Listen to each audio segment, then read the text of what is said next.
Good morning, everybody.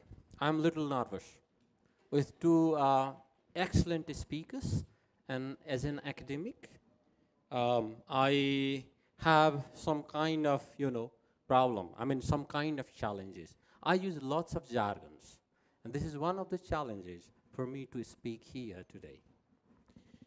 My talk is structured under this topic, the straw mat that took us to STEAM education. Back in 2015, I was talking to my research team at Kathmandu University School of Education as to how we can connect different disciplines so that students have meaningful learning experience. So in that context, we found this picture. We had several pictures actually in our laptop and desktops. So we looked into it, we discussed, we actually probably spent more than a week as to how we can conceptualize this multidisciplinary approach to learning. So that time, that clicked to me and some of my colleagues. So then we pointed out to this pattern, because myself as a maths educator, so I looked into the math side. So what is in there? Okay, there is tessellation, there is a pattern. So we can take this out and we can put into the design sort of thinking, and then we can create a floor sort of matrix. Okay, so we can engage the students in that process.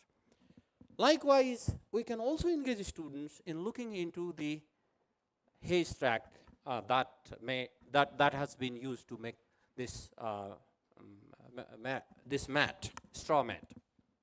So that is science. Then they go into the patty field, they study that material. Likewise, they design it in a better way, and they do engineering. They take this reference and design it further. They make it a kind of fine product. So this idea of, STEAM burn out of this thinking sometime in March, April 2015.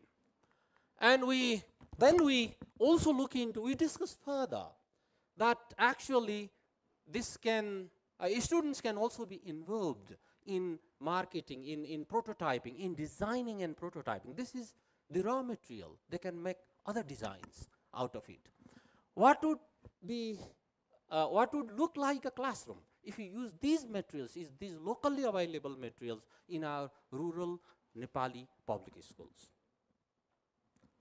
How would that be if students engage in designing, several matrices, several forms of matrices out of this design? They can, use other forms of designs out of this one. So this was the idea. Then in 2016, we applied for a research grant, R&D grant, I would say, and then we, in collaboration with other institutions in Norway and in Nepal, and then we started working in a school, in a cluster of schools in Dapcha. And there we actually started looking into those artifacts. How about the local, temples, local buildings? How about the plot? How about the gardening design of the school? So in that process, we actually engage students and teachers. We engage ourselves with students and teachers to design a school garden, in which students and teachers, they work collaboratively. They started with the formation of a committee they call gardening committee. They learn social skills. And then they talk to parents and community people. And then from that, they learn which vegetable can grow there. And then they also started designing the plot. And they use engineering skills. They use Word, basic Word, because they have around 17 computers in the lab. And they use word processor to draw the pictures of the plot. So they use a little bit of technology as well. And that was phenomenal, because they started planting more and more vegetables. So that's how we started working with the schools. And this is what we call STEAM education. That's how we conceptualize, and we have been working with this idea of STEAM education. And this has not stopped here. and kids started working on several community problems. For example, deforestation. How can they plant trees? So they look into the places, open spaces, and how can they utilize open spaces. And there they use this science, mathematics, technology, engineering and technology skills. And they use them as tools. And they learn mathematics, because my intention, desire, is to help kids learn mathematics meaningfully. But that didn't just help in mathematics, but also in other subjects. So STEM education is actually a radical response to the compartmentalized education system around science, technology, engineering, and mathematics. The idea is that these subjects, which are very, very important because they are associated with prosperity, they are associated with growth, they are associated with civilization, but they are taught so badly, especially in Nepal and many parts of what we call third world countries. Because they are disconnected and the arts are separate from that. Or arts, the dimension of arts are demonized. So our approach, we sort of came with this visual image out of our work, that they are not unconnected. Historically, they are so connected. They are intertwined. And arts has not been separate from science and mathematics. Mathematics and music, they are so connected. And likewise, now with the advent of technology, design thinking is very, very important. Designing something is very important skill, requiring from every, from 6-year-old till the adult life. So that's how we came, not just STEM plus arts, STEM plus arts, several plus there. Several forms of artistic representation is there. So art, we took it as a glue, as a connecting dot. So, and then how I arrived at this stage, actually there is a history. Back in 2003, I started my master's at Curtin, and I started with this garden actually. That was my experience of learning mathematics. I was very good in mathematics, but I experienced this classroom situation in which almost 90% of my classmates would fail. And this continued. I continued the same project in my PhD. And thanks to Curtin University, who exposed me in not just in maths and science education, not just in maths and science, but also in other fields of inquiry, such as cultural studies and arts-based research. That actually helped me to think beyond, within and beyond science and maths education. And during this research, I came up with some very important questions, and some of them is about our future. Because we teach in class that we are giving the future to students. Actually, we are not. We say we are giving the hope. Actually, we are making them hopeless.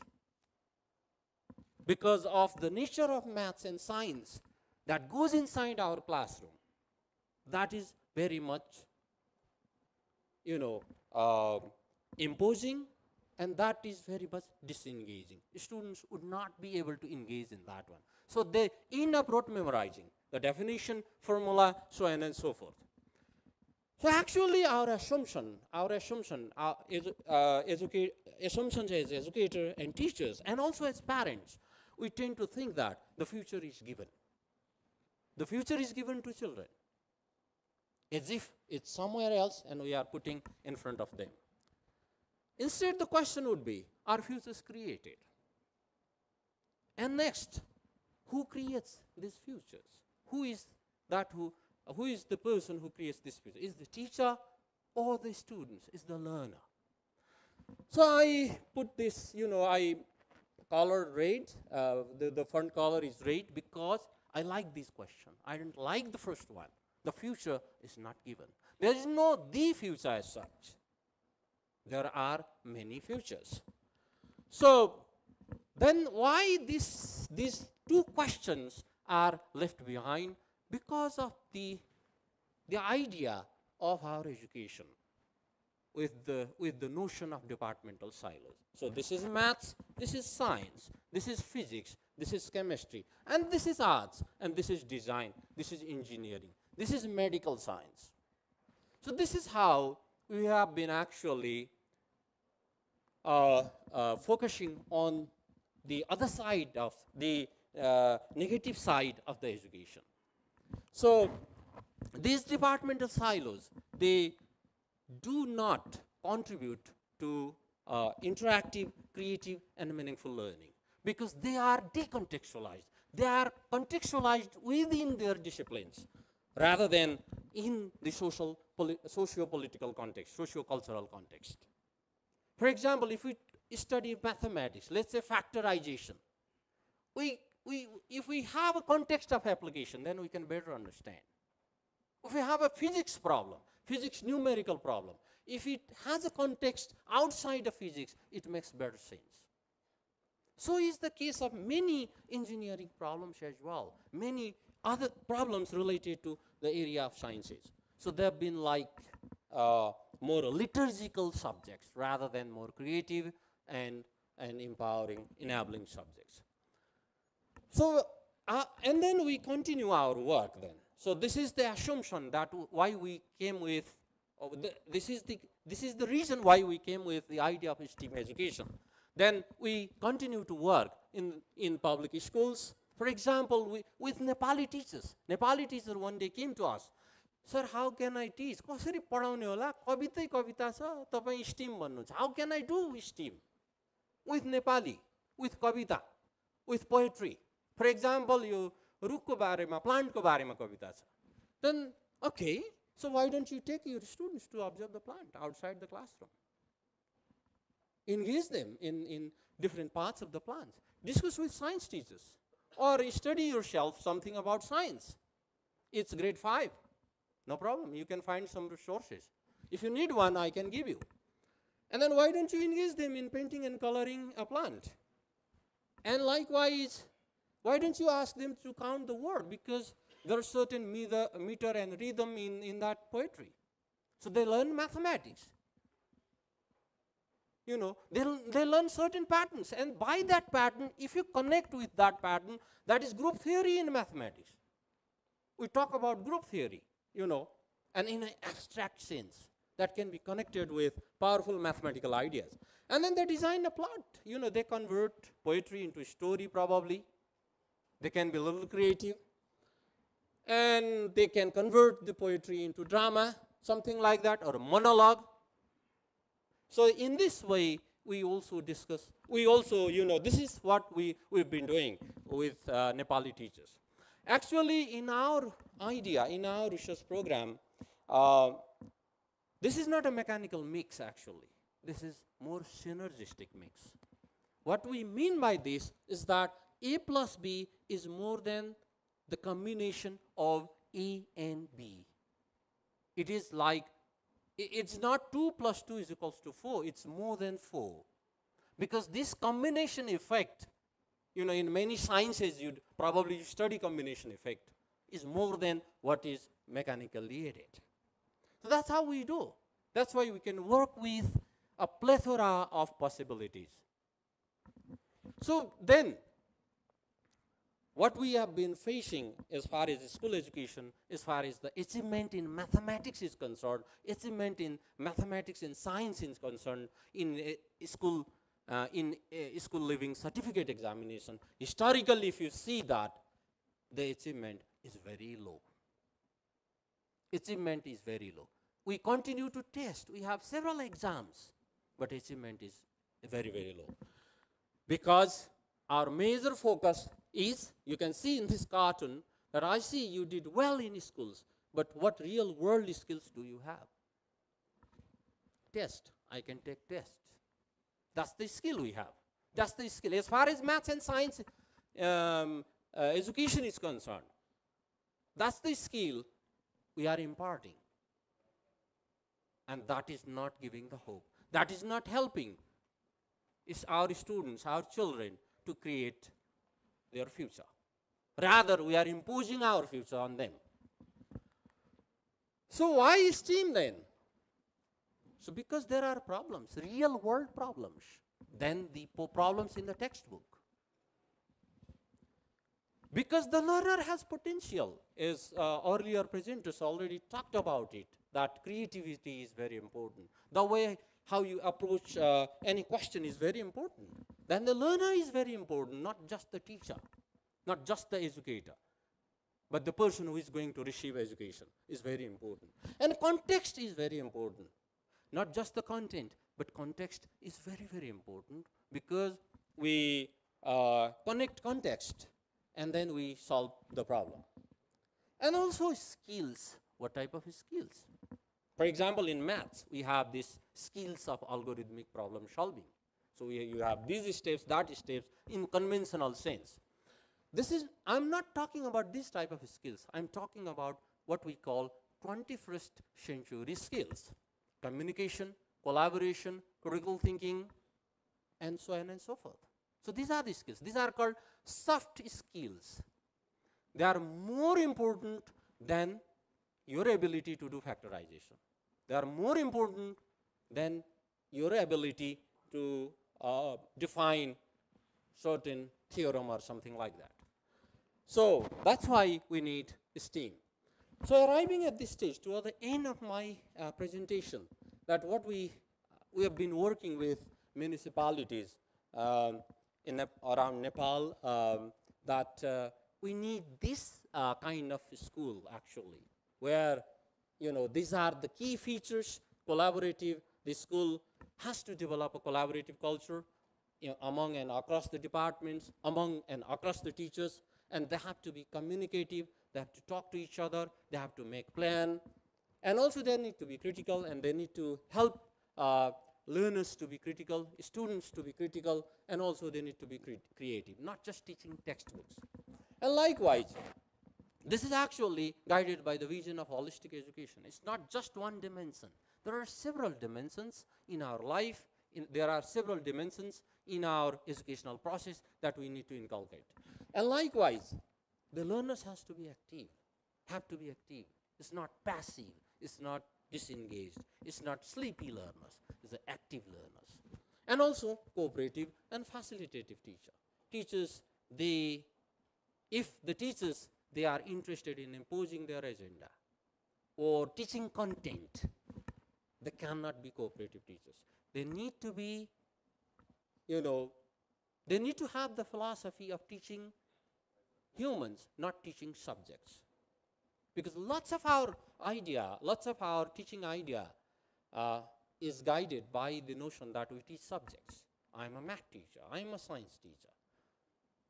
This is okay to the extent that if we focus on individuals. But if we start focusing excessively on content and subject matter without looking into the interest and contextualization in kids' life, then it has no meaning. It has no value at all. So the very important dimension is problem-solving intent. If we do not have the intent of problem-solving, then we continue to reproduce the same content forever. For example, I teach factorization, and my student will teach the same content. I teach physics, laws of motion, and my next generation will teach the same, and another generation will teach the same. And it's just a reproduction, and that is happening. So this is obsolete. This is obsolete, actually. This is not going to work. And because for several reasons, one of which is that the world of work is changing, because in earlier centuries, probably 400 years back, when this compartmentalized education system was formulated, conceptualized in present-day Europe, immediately after the Industrial Revolution, that was fine at that time, because they needed clerks working in assembly line. Now, the assembly line is disappearing. And we need to prepare creative and innovative future citizens who can address the problems that we face today. The problem of global climate change, the problem of poverty, the problem of inequity that is evident in previous presentation as well, that we've been facing in our everyday life. So this is why I think STEAM education is very important. This is why we need to think, even not just in school, because my research is concentrated in school education. It has also repercussions for higher education as well. Our engineering departments, our management schools, engineering schools, science schools, actually we need to collaborate. We need to work together. We need to actually go beyond this subject-centered curricula and focusing more on problem-centered, more on learner-centered curricula with open design space, with open labs where we can go to the community and we engage in solving the real problems, not the hypothetical one. Thank you very much.